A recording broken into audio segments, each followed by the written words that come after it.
Hello दोस्तों, आप सभी लोगों को इस वीर भूमि से आप सभी लोगों का नमस्कार है। ये भारत की वो भूमि जहां पर महादेवी वर्मा की कर्मभूमि और महादेवी वर्मा की जन्मभूमि से आपको फर्रुखाबाद की सरजमी से आप सभी लोगों का बड़े हृदय के साथ स्वागत करते हैं। ये जमीन जिसके कण कण में माँ गंगा विराजमान हो, इस जमीन के अन्न को खाकर के ही भारत को सर्वश्रेष्ठ सैनिक देने वाली ये फर्रुखाबाद की जमीन से आप सभी लोगों का स्वागत है। ये फर्रुखाबाद का जवान जिस मैदान जंग में खड़ा हो जाता है, उस जंग में दुश्मन सेना के पैरों के नीचे की जमीन खिसक जाती है। ऐसी सरजमी से आप सभी लोगों का भविष्य के अग्निवीरों का स्वागत है। तो आज हम लोग पढ़ेंगे वो सवाल, वो क्वेश्चन जो आने वाले हर अग्निवीर परीक्षा, हर यूपी पुलिस की परीक्षा में सबसे महत्वपूर्ण आपको साबित होने वाले हैं। तो आज हम पढ़ने वाले हैं प्राचीन भारत के बारे में संपूर्ण जानकारी हम लोगों को ज्ञात करनी है और इससे बनने वाला हर किसी प्रकार के क्वेश्चन से हम लोग अवगत होंगे, क्योंकि सपना है अब 2024 में दोबारा से अग्निवीर बनने का। उस पिता को फक्र होगा, क्योंकि उसे भी ये बहुत ही अच्छा लगेगा कि वो एक फौजी के बेटे का पिता है। इसी एटीट्यूड के साथ आप पढ़ाई करें। वो दिन अब दूर नहीं जिस दिन आपके पिता को ये फक्र होगा कि मेरा बेटा एक फौजी है, अर्थात मैं एक फौजी का पिता हूँ। इसके लिए आपको जी जान लगा करके तैयारी करनी, पढ़ाई करनी है और आप एक दिन सफल होके आएंगे और आपके बदन पर चीता वाली वर्दी होगी। तो आइए अब हम लोग पढ़ाई करते हैं। आज प्राचीन भारत का इतिहास, भारत का इतिहास हम लोग पढ़ेंगे। भारत का इतिहास तो जानते हैं, उत्तर में हिमालय से लेकर दक्षिण में समुद्र तक फैला हुआ यह उपमहाद्वीप भारतवर्ष के नाम से जाना जाता है और यहाँ की संतान को भारतीय या भारत की संतान कहते हैं। इसका एक दूसरा भी नाम है जिसे जम्बू द्वीप कहते हैं, अर्थात जामुन वृक्षों का द्वीप भी कहा जाता है। इसके पश्चात इसे जो मध्यकालीन मुस्लिम इतिहासकार हैं, जो ईरान का क्षेत्र है, वहाँ के लोगों ने इसे हिंदुस्तान कहा और यहाँ के निवासियों को हिंदू कहा, जबकि यूनानियों ने इसे इंडस कहा और इसी के आधार पर अंग्रेजों ने इसे इंडिया कहा। तो ऐसा हमारा प्यारा भारत, वो महान भारत जो उत्तर से हिमालय से लेकर दक्षिण में समुद्र तक फैला हुआ उपमहाद्वीप, जिसे भारतवर्ष कहा जाता है, अर्थात भारत का देश कहा जाता है। यहाँ की संतान को भारतीय अर्थात भारत की संतान कहा जाता है। इस प्यारे भारत को जम्बू द्वीप भी कहा जाता है, अर्थात जामुन वृक्षों का द्वीप कहा जाता था। इसके पश्चात ईरानियों ने इसे हिंदुस्तान कहा और यहाँ के निवासियों को हिंदू कहा, जबकि यूनानियों ने इसे इंडस कहा और इसी के आधार पर अंग्रेजों ने इसे इंडिया कहा। तो ये भी क्वेश्चन पूछा जाता है। तो भारत के नाम, पहला तो नाम यही है, इसे हम भारत का देश या भारतवर्ष कहते हैं। भारतवर्ष कहते हैं, भारत का देश, और यहाँ के लोगों को भारतीय कहते हैं।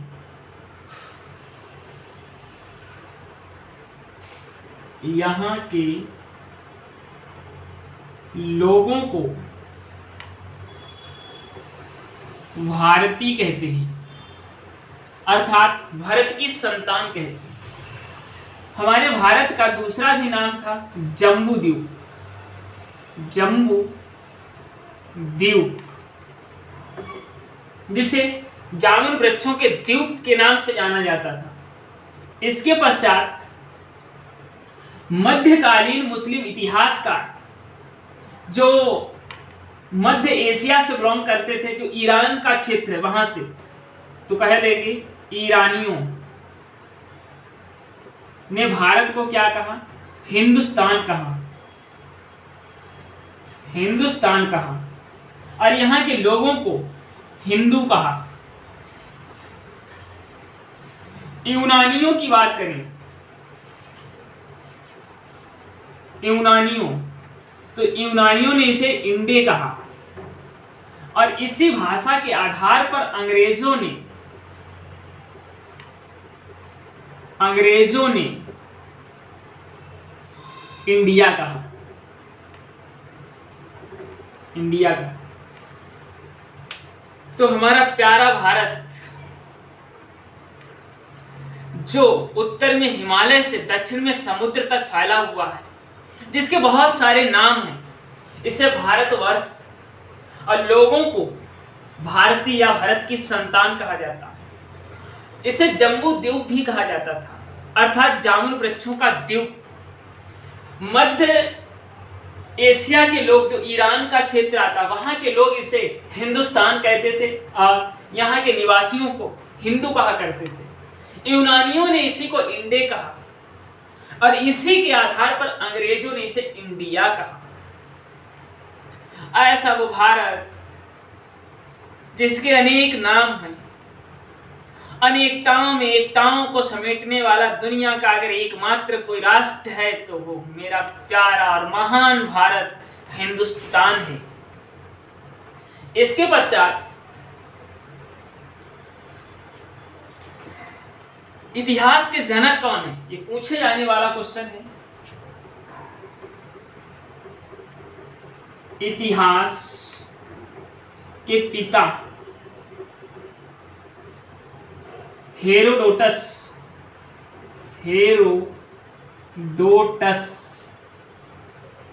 इनकी एक पुस्तिका थी हिस्टोरिका,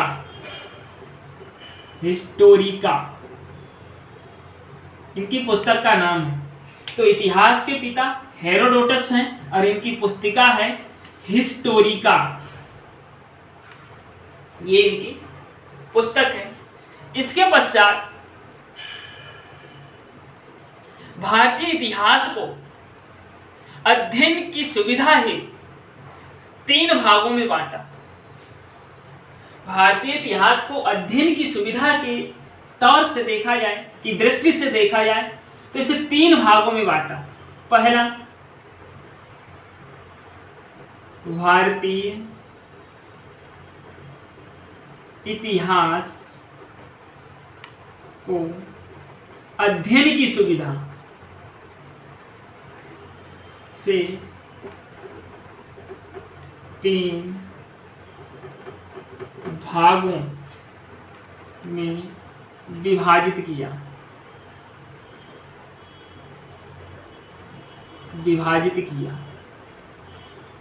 नंबर 1, प्राचीन भारतीय इतिहास, प्राचीन इतिहास। दूसरा, मध्यकालीन इतिहास, मध्यकालीन इतिहास। और आधुनिक इतिहास, आधुनिक इतिहास। तो भारत का इतिहास समझ गए। भारत का नाम भारतवर्ष, जम्बू द्वीप, ईरानियों ने इसे हिंदुस्तान और यहाँ के लोगों को हिंदू कहा, यूनानियों ने इसे इंडे कहा और अंग्रेजों ने इसी को इंडिया कहा। इतिहास के जनक हेरोडोटस हैं, जिनकी पुस्तिका है हिस्टोरिका। भारतीय इतिहास को अध्ययन की दृष्टि से देखा जाए, अध्ययन में सुविधा के लिए 3 भागों में विभाजित किया। प्राचीन भारतीय इतिहास, मध्यकालीन भारतीय इतिहास और इसके पश्चात आधुनिक भारत का इतिहास। तो अब हम सब लोग पढ़ेंगे प्राचीन भारत का इतिहास। प्राचीन भारत का इतिहास।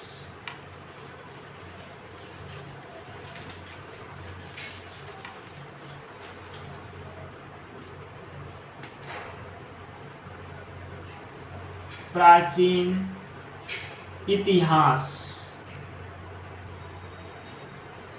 प्राचीन इतिहास की बात करें तो प्राचीन इतिहास को पढ़ने और समझने के लिए कि प्राचीन इतिहास किस प्रकार से शुरू हुआ, प्राचीन इतिहास के बारे में कैसे साक्ष्य, कैसे जानकारियां प्राप्त हुई, तो प्राचीन इतिहास के बारे में जानकारी के लिए 4 विभिन्न स्रोत प्राप्त हुए हैं। तो प्राचीन इतिहास की जानकारी हमें 4 स्रोतों से प्राप्त हुई है। तो इसकी जानकारी हमें 4 स्रोतों से प्राप्त हुई है। पहला धर्म ग्रंथ, दूसरा ऐतिहासिक ग्रंथ,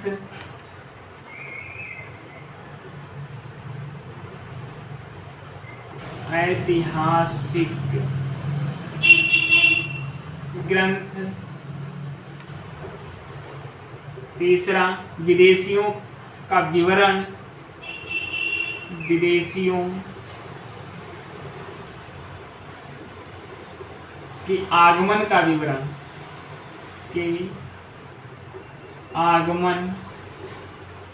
विवरण, और 4th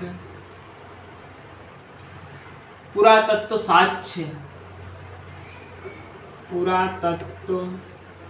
साक्ष्य, तो जो भारत का इतिहास है इसे अध्ययन की दृष्टि से, अध्ययन की सुविधा की दृष्टि से 4 भागों में बांटा।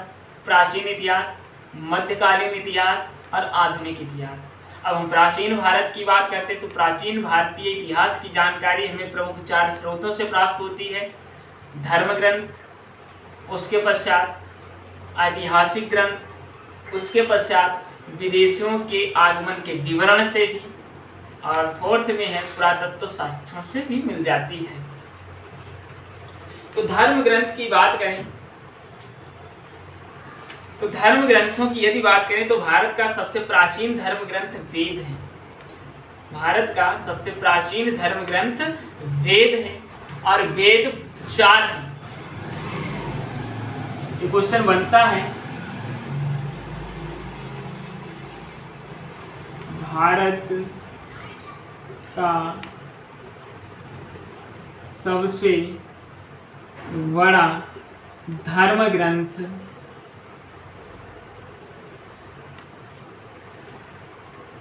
वेद है।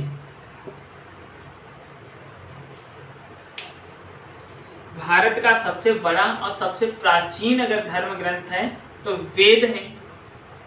और ये क्वेश्चन यहाँ से पूछा जाता है कि वेदों के संकलन कर्ता कौन है? वेदों के संकलन कर्ता कौन है? तो महर्षि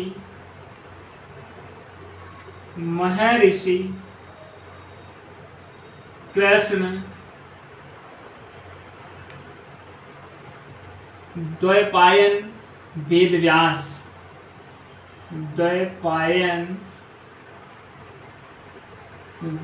व्यास जी हैं। भारत का सबसे प्राचीनतम धर्म ग्रंथ कौन सा है? तो वेद है। वेद के संकलन कर्ता कौन है? तो संकलन कर्ता महर्षि कृष्ण द्वैपायन वेद व्यास जी हैं। और वेदों की यदि हम बात करें तो वेद क्या करते हैं? वेद सदैव हमें वसुदैव कुटुंबकम का उपदेश देते हैं, अर्थात संपूर्ण पृथ्वी हमारा परिवार है। इसीलिए भारत दुनिया में महान कहा जाता है। भारत के लोग संपूर्ण अपनी पृथ्वी को और संपूर्ण पृथ्वी पर रहने वाले लोगों को अपने परिवार का एक अभिन्न भाग, अभिन्न अंश मानता है। और इसी के आधार पर वसुदैव कुटुंबकम के कॉन्सेप्ट पर भारत आगे बढ़ता है।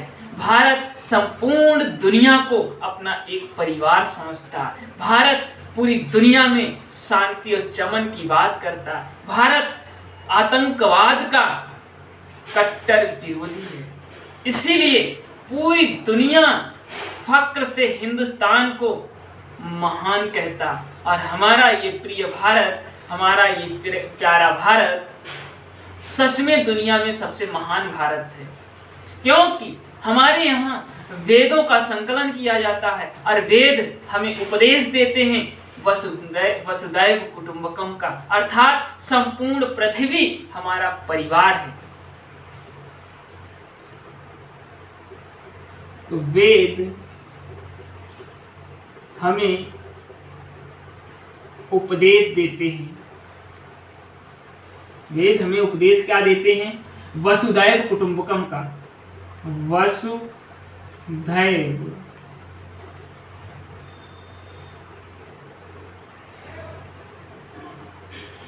कुटुंबकम, वसुधैव कुटुंबकम अर्थात संपूर्ण पृथ्वी हमारा एक परिवार है। वेदों की बात करें तो वेद कितने हैं?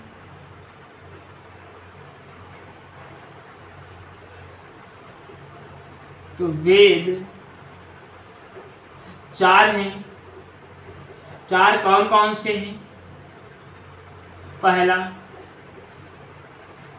ऋग्वेद, दूसरा सामवेद, तीसरा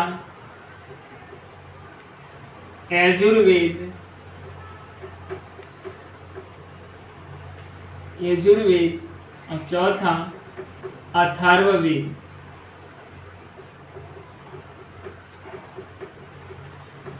अथर्ववेद, तो ये 4 वेद हैं। तो प्राचीन इतिहास की जानकारी हमें 4 स्रोतों से प्राप्त होती है: धर्म ग्रंथ, ऐतिहासिक ग्रंथ, विदेशियों के आगमन के विवरण से, पुरातत्व के साक्ष्य से। भारत का सबसे बड़ा धर्म ग्रंथ और सबसे प्राचीन धर्म ग्रंथ वेद है।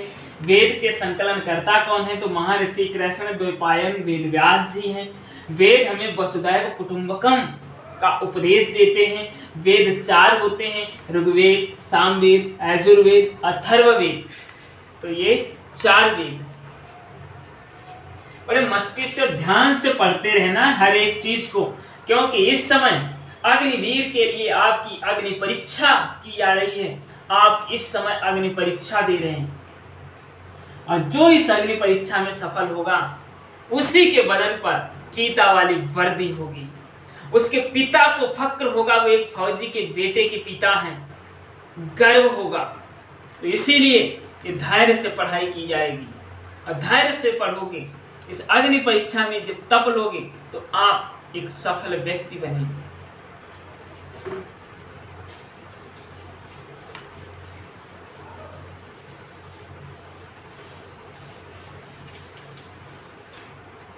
इसके पश्चात अब हम लोग पढ़ते हैं ऋग्वेद।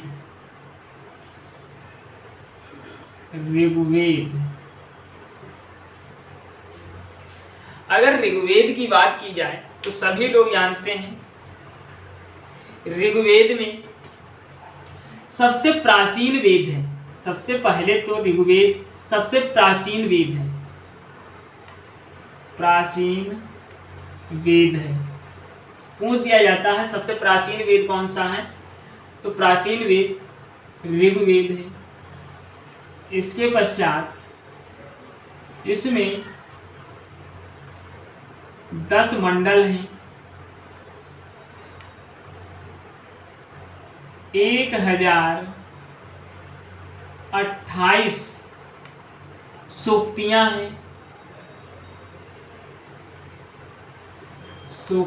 हैं, और 10,462 मंत्रों का इसमें उल्लेख किया गया है। इसके पश्चात इसमें एक शब्द प्रयोग किया गया है, अधन्या, और अधन्या का मतलब होता है गाय। पूछ दिया जाता है ऋग्वेद में प्रयोग प्रयोग किया गया। अधन्या शब्द का अर्थ क्या होता है? तो अधन्या शब्द का अर्थ होता है गाय। ये सबसे इंपॉर्टेंट क्वेश्चन बनेगा। इसके पश्चात ऋग्वेद को पढ़ने वाले, ऋग्वेद में लिखी ऋचाओं को पढ़ने वाले को हरोत कहते हैं, व्रत कहते हैं। ऋचाओं को पढ़ने वाले को क्या कहा जाता है? होर्त, होर्त कहा जाता है। इसके बाद ऋग्वेद में टोटल 10 मंडल हैं। 10 मंडल में जो तीसरा मंडल है, तीसरा जो मंडल है ये सबसे इंपॉर्टेंट है। इस तीसरे मंडल की बात करें तो इसमें भगवान सूर्य, जिन्हें ऋग्वेद में सावित्री कहा गया, इसमें विश्वामित्र के द्वारा रचित गायत्री मंत्र का उल्लेख किया गया है। तो क्या है तीसरे मंडल में? विश्वामित्र द्वारा रचित सूर्य देवता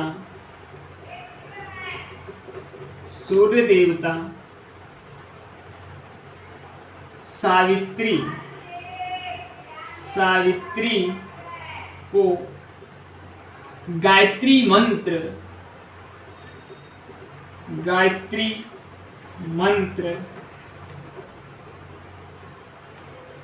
समर्पित है।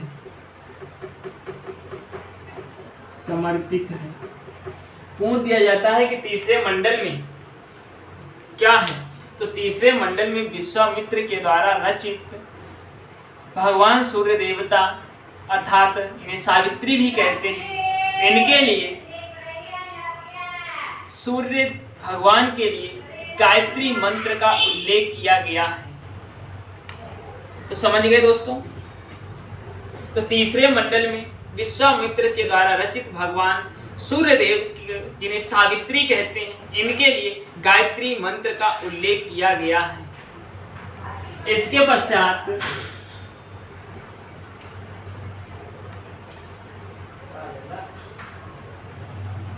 सातवां मंडल,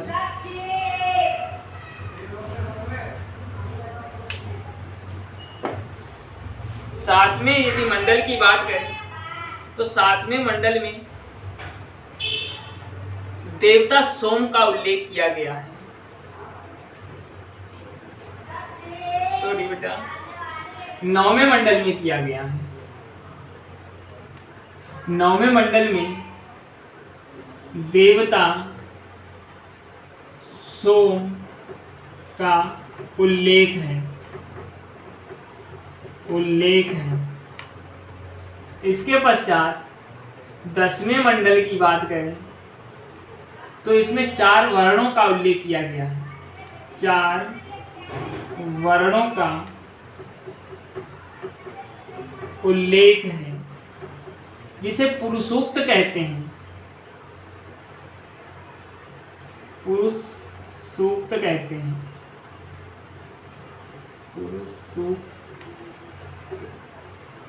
पुरुषोक्त कहते हैं। इस 10वें मंडल में 4 वर्ण, जिसे पुरुषोक्त कहते हैं, वो 4 वर्ण कौन से हैं?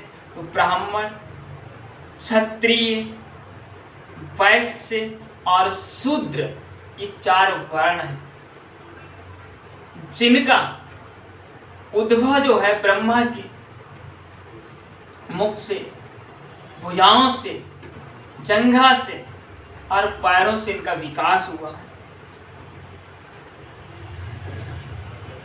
इसके पश्चात अब ये चीजें नोट करेंगे बड़े अच्छे से। ऋग्वेद में प्राचीन वेद है ये, 10 मंडल हैं, 1028 सूक्तियां हैं, 10,462 इसमें मंत्र हैं। इसमें अधन्या गाय के लिए प्रयोग किया गया है और इसमें जो ऋचाएं जो हैं उन्हें पढ़ने वाले को होर्त कहते हैं। तीसरे मंडल में विश्वामित्र के द्वारा रचित गायत्री मंत्र का उल्लेख किया गया है। 9वें मंडल में देवता सोम का उल्लेख है और 10वें मंडल में 4 वर्णों का उल्लेख किया गया और इस मंडल को पुरुषोक्त भी कहते हैं। और वो 4 वर्ण कौन से हैं? 4 वर्ण कौन से हैं? ब्राह्मण है, क्षत्रिय हैं, वैश्य हैं और शूद्र हैं।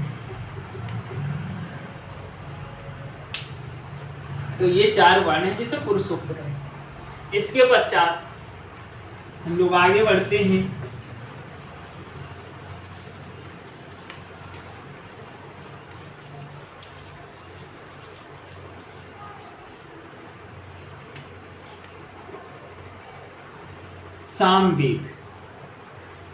सामवेद। साम का मतलब होता है संगीत से, तो सामवेद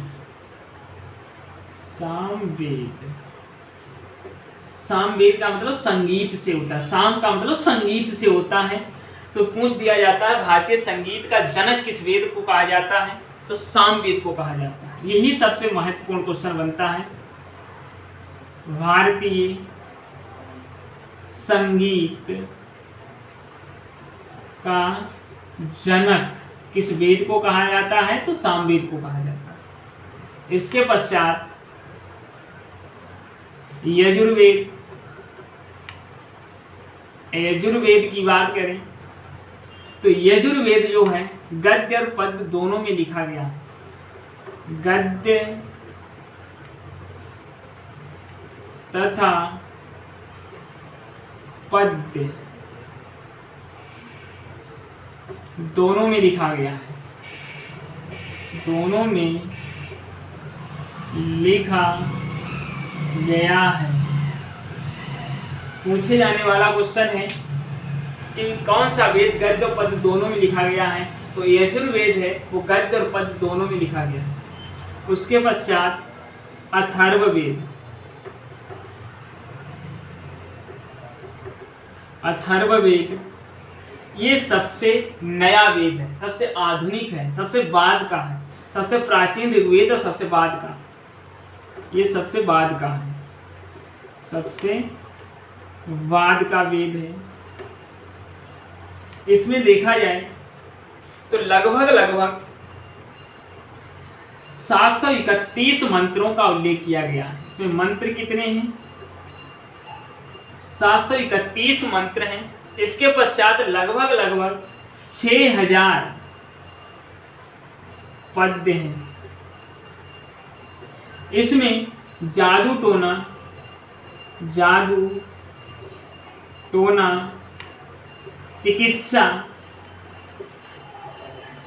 चिकित्सा, विवाह,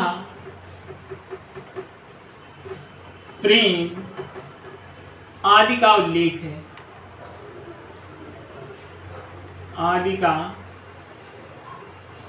उल्लेख है।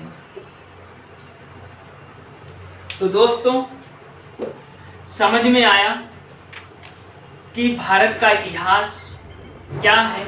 भारत के इतिहास को अध्ययन की दृष्टि से हमने 3 भागों में विभाजित किया और 3 भागों में हमने प्राचीन भारत के 4 स्रोतों को, प्राचीन भारत की जानकारी हमें 4 स्रोतों से मिली। उनमें हमने धर्म ग्रंथ, जो भारत का सबसे प्राचीन और सबसे बड़ा धर्म ग्रंथ वेद है, वेद 4 होते हैं जिनके बारे में हमने अच्छे से पढ़ लिया। वेदों से संबंधित अग्निवीर और यूपी पुलिस में हर क्वेश्चन हर साल पूछे जाते हैं। आशा है, उम्मीद है कि आपको समझ में आया। अब ये क्लास रोज होगी और आने वाले समय में जुलाई से बिल्कुल बड़े अच्छे से हर एक चीज को इस चैनल पर आपको पढ़ाया जाएगा, क्योंकि इस चैनल का उद्देश्य अब अग्निवीर और यूपी पुलिस दोनों को फोड़ना है। दोनों एग्जामों में सबसे बेहतर से बेहतर, सबसे ज़्यादा से ज़्यादा विद्यार्थी अपना सपना पूरा कर सके। इस उद्देश्य से ये चैनल अब इस मकसद से चलाया जा रहा है। तो लगातार पढ़ते रहिए, धैर्य बनाए रखिए और सपनों को पूरा करें। जय हिंद, जय भारत। आया